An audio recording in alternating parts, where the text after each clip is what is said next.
L'entente de principe venait à peine d'être confirmée que Stephen Harper se précipitait au micro.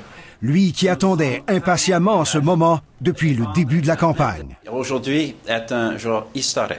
Il aura fallu 5 ans de négociations, des semaines de pourparlers intenses et la crainte que tout n'achoppe à la dernière minute pour finalement arriver au résultat. We have successfully concluded the Trans-Pacific Partnership negotiations.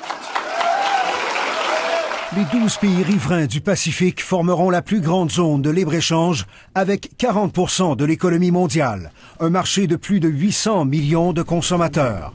L'accord permettra de réduire ou d'éliminer les tarifs douaniers sur une multitude de produits canadiens exportés dans les pays partenaires. Le Canada se targue d'avoir défendu tous les intérêts à la table de négociation.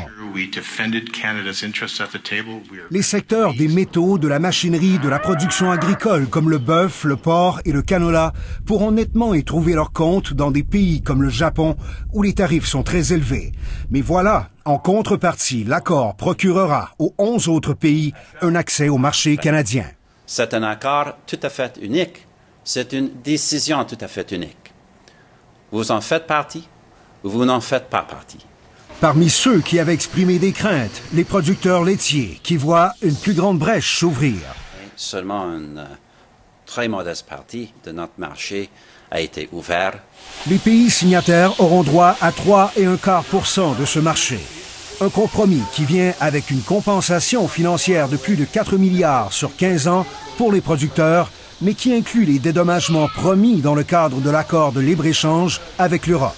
Avec les mesures de compensation, nous assurerons la stabilité et le futur de notre système de gestion de l'offre pour les générations à venir. Mais Stephen Harper réussira-t-il à calmer les craintes du secteur de l'automobile maintenant que le partenariat transpacifique facilitera considérablement l'entrée au Canada de pièces fabriquées en Asie? Il n'y a pas de possibilité réaliste d'être hors de cet accord pour le secteur d'automobile. C'est essentiel pour leur survie. Cette entente de principe devra être entérinée par le prochain Parlement. À 2 semaines du scrutin, Stephen Harper, lui, compte bien s'en servir pour convaincre les Canadiens de lui accorder un 4e mandat. Ici Marc Godbout, Radio-Canada, Ottawa.